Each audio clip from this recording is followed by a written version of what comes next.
Hey, what's up everybody, this is Cornbeaner. Today is October 30th, 2012.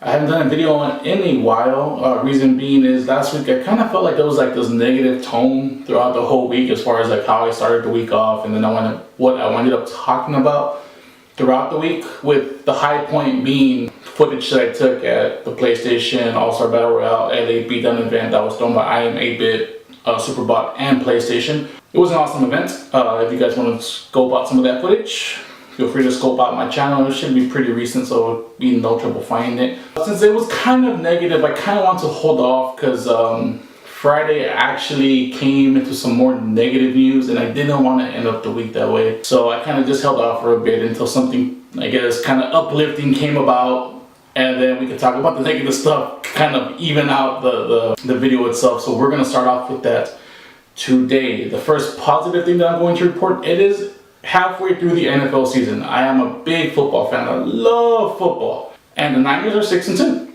For anybody who's new to my channel, the San Francisco 49ers are my team. I love the San Francisco 49ers. Have been a big fan for ever and ever. When they were winning Super Bowls, when they weren't winning Super Bowls, when they finished 2-14, did not care. They are my team, and I do like them a lot. They're 6-2. They lost twice, once to the Vikings, once to the New York Giants, but they put a thumping on Arizona Cardinals yesterday. I believe the final score was 24-3, and they are on top of the NFC West, and they are number 4 in the NFC conference altogether. So overall, great time to be a Niner fan, and hope it keeps going, and Super Bowl this year, baby.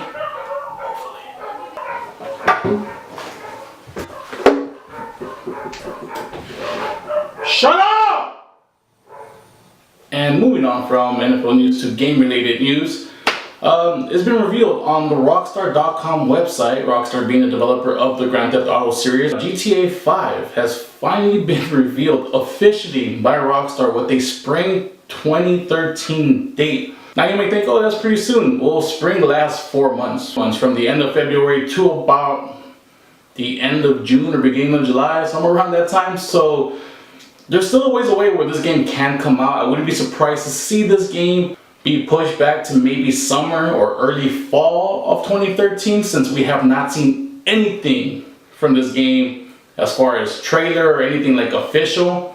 And it's very rare for a game to come out around that time frame and not have anything official revealed as far, other than a date and a poster.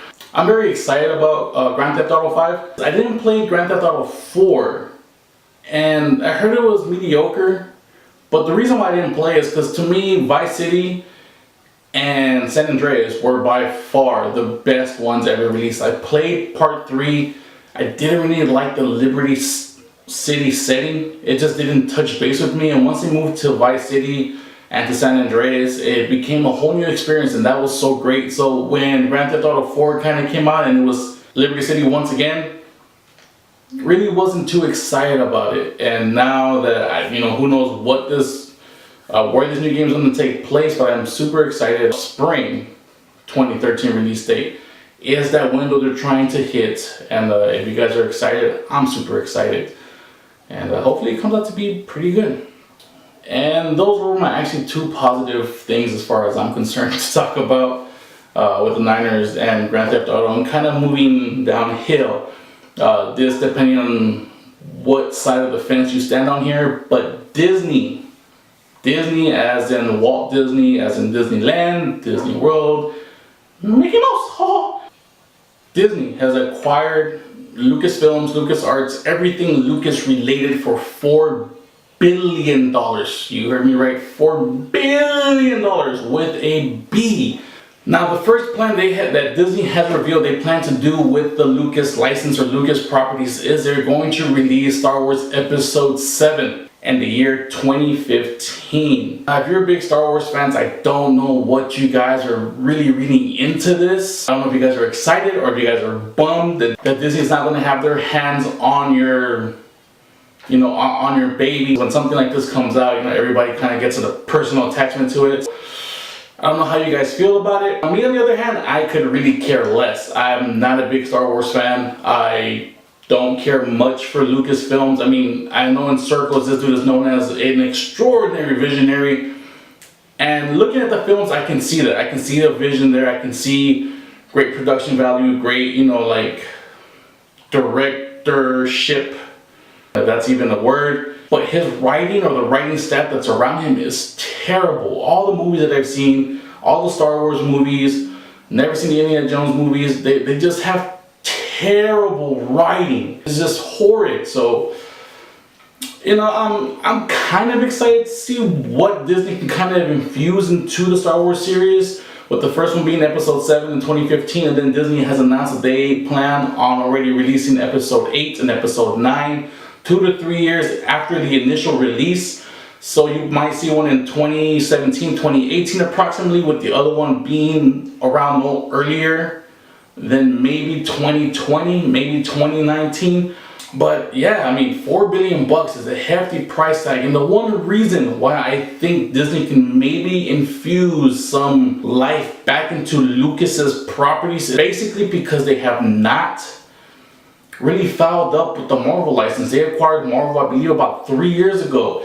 And to this day, I have not seen any type of like just reaming or rapage of the IPs of that license. I kind of see them infusing money and publicity and just coming out with some good stuff. I mean, the Avengers came out and that made billions of dollars, and you know, a lot of people were saying this is a good movie.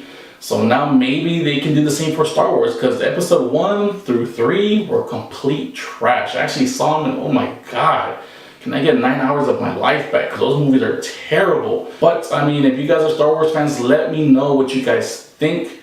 You guys think it's a good thing, a bad thing? You guys think they will actually do a better job with those titles than Lucas has done in the past, what, 15, 20 years? Let me know, and we'll move on. And the next story I want to bring to you guys is Modern Warfare 4. Yes, that is right, Modern Warfare 4. What are you talking about? Black Ops 2 is not even out yet, and according to Jason Andrews of thisisxbox.com, apparently he ran into the voice actor who does the voice for Capt.Price. For anybody who is unfamiliar with the character Capt.Price, one of the main characters in the Modern Warfare series. Modern Warfare is a Call of Duty branch of that franchise that is typically developed by Infinity Ward. They started off with Call of Duty 2, and then Treyarch came over with Call of Duty 3, and they've been alternating. So anything that's tagged as Call of Duty Modern Warfare, whether it be 1, 2, and 3, have all been done by Infinity Ward, with Part 3 actually being helped by Sledgehammer, Raven, and I believe even Treyarch. Now, Jason claims, and he actually has a picture, so it's not really a claim, that Bill Murray, the actor who plays Capt.Price, is coming into town sometime next week to talk to Activision and his involvement in the next Modern Warfare game, which will be Modern Warfare 4. Now, this is going to be kind of a toss-up for me. I'm not excited to see another Call of Duty game.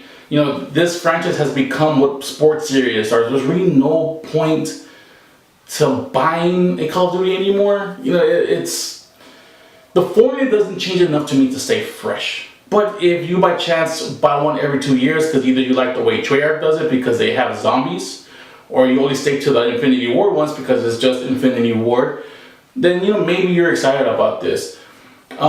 Me, it's kind of one of those things where, you know, now that Black Ops has moved on to the near future, with Black Ops 2 being set in 2025, where exactly does that leave the Modern Warfare series? Because World at War didn't do the numbers that Modern Warfare did, even though it sold extremely well, because it was still stuck in World War II. Now that Black Ops has gone beyond Modern Warfare into the near future, does that mean that Modern Warfare now becomes the new World War II style game, where it's older, it's outdated, it's, you know, not even as fresh as it once was, because that time frame has already been elapsed by Treyarch? But either way, Modern Warfare 4 is confirmed to be already in talks for production development, and probably will release next November in 2014 or 2013, excuse me. And what do you guys think? I mean, are you guys tired of the series? Are you guys always looking forward to it? You guys just play Treyarch developed ones, or do you guys play Infinity Ward ones, or do you guys play all of them? And if you do, on either camp, let me know why. Me, myself, I play them for the story because, I played all of them. I played them for the single story campaign, but I don't really invest time into the multiplayer because it's like whatever. And this is the portion of the video that might run a little bit long because this was a negative story that I was trying to avoid on Friday, and I'm bringing it to you guys now. G4. G4 is a gaming, and again, gaming network that was supposed to be centered around video games, make video game centric programming to bring it to the masses. Well, now the last two shows that had anything to do with nerdism, geekisms, and video games have been canceled.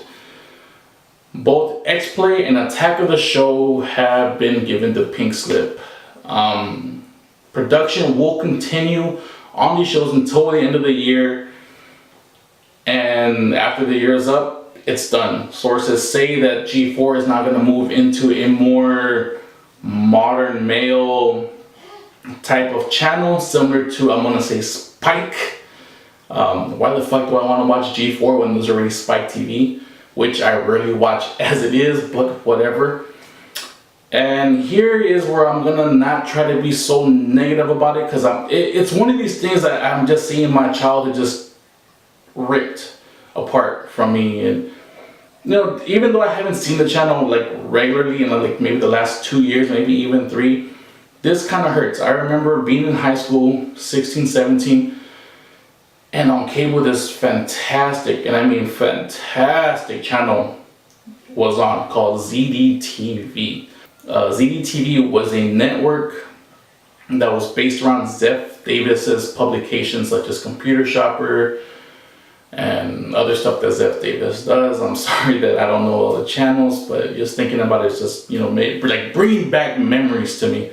And within Zeph Davis, they had Computer Shopper TV, they had Call for Help, which is one of my favorite shows with Leo Laporte. The screensavers, they had Leo Laporte and Patrick Norton, I believe his name was, where they talked about just more computer stuff. It was Call for Help was more of like a call-in tech service type channel, program.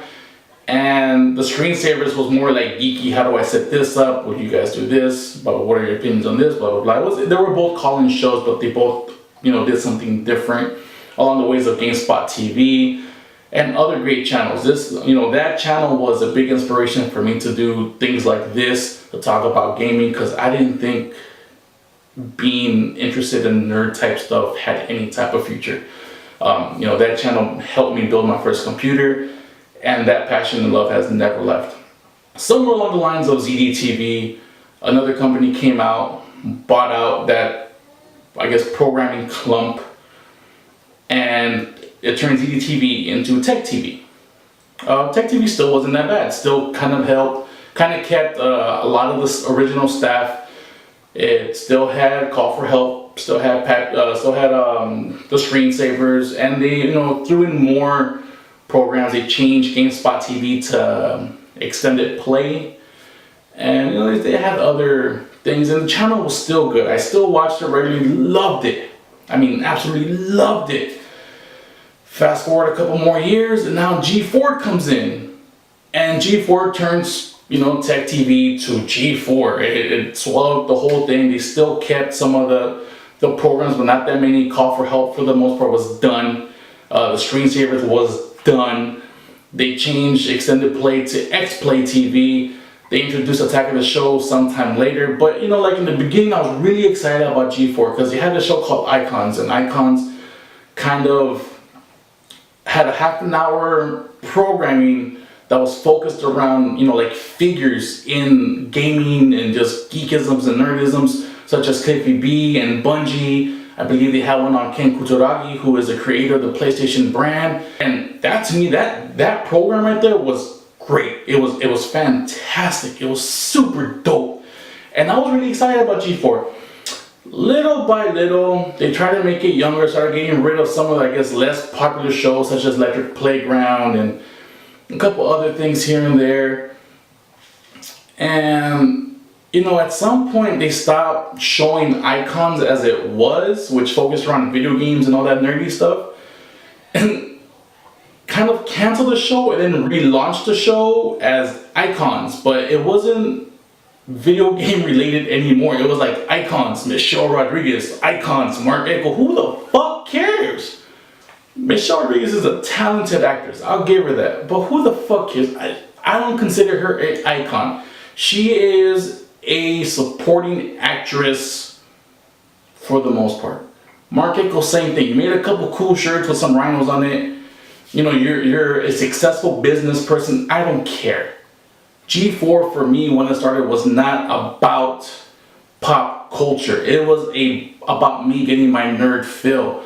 Little by little, all this shit turned modern. Next thing you know is they had a syndicated blog that was dedicated to cheaters, cops, bunch of other shitty shows that I don't watch on any other channel, so why the fuck would I want to watch it on G4 type shit? And then, you know, X-Play kind of changed their format where it started being more about stupid skits and less about video games, especially during some of their specials. It got boring where I just stopped watching it. And Attack of the Show, you know, I watched it for a long time. I actually wound up watching that longer than X-Play just because of like people like Kevin Pereira. You know, he might have a kind of harsh personality, like just looking at it, but that's him. And like just looking at him and watching him talk about certain things, you can tell this dude is a geek. He is a nerd. He is, if not, he's a very good actor. But you know, I kind of feel like this dude was genuine. He was like one of the few genuine guys on that channel that were left. And somewhere along the lines, I don't know what the hell happened with licensing or like programming, but they started becoming part of subscription blocks in cable, where you have to pay like an extra $10 to get like these extra channels. And I just stopped watching that channel altogether. I didn't give a fuck to continue with it. And now it's all gone. And they want to turn it into a Spike or a fucking like GQ channel or some fucking bullshit. And for that, I'm going to say this and cover your ears, people. Fuck you, G4. Because you bought out a channel in Tech TV, which was ZDTV, just I guess a little bit more younger,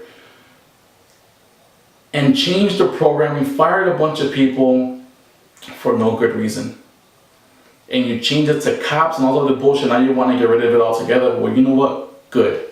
But at the same time, fuck you. You thought there was money to be made with nerds and geeks and try to throw sexy girls on screen thinking, oh my god. I don't care about any of that. All I wanted was my nerd fill. And for that, I'm glad it didn't work out for you guys. And I have nothing but best wishes for anybody who's there, who's working on X-Play, who's working on Attack of the Show. I hope you guys land on your feet and, you know, go on to bigger and better things. But at the end of the day, fuck you, G4, for fucking up a great channel on Tech TV. And for ZDTV and Tech TV fans like myself, we'll have to get it somewhere, and that day will come. But for any big company who's thinking about starting it up, know that there is very little money to be made with that market. For any big corporation who wants to kind of start up a geek channel and make it mainstream, look, it's not gonna happen. I've been a nerd basically my whole life. Video games is all that I've known. Video games is the one thing that I've repeated on this channel multiple times that I'm very passionate about. You are never going to make that mainstream. Doesn't matter how big the event. Doesn't matter what country you're from. It's not mainstream in Korea, despite what you may think. StarCraft 2 is successful there for whatever reason, either because of promotion or whatever, but it's still not mainstream as far as gaming as a whole. StarCraft 2 is big in Korea. League of Legends is coming out. You may think, oh, they just had this big tournament. There's no money. There's no mass amounts of money to be made there. Yes, certain companies can do it, such as Activision with Call of Duty, Rockstar with, with GTA or Grand Theft Auto, Microsoft with Halo. Yeah, there are examples of this money ready to be made, but that is not the norm. Those are the exceptions to the rules. They have gathered this big nerd clump of people who get excited over their product, but these are far from mainstream examples. Now, if you want to be a mainstream company Do not try to bring nerdisms and geekisms and video games to the mainstream, because it is not going to happen, especially not in this country. In this country, video games are still considered to be a big waste of time. Even though I think differently, that is the conception of that product here. It is a big waste of time.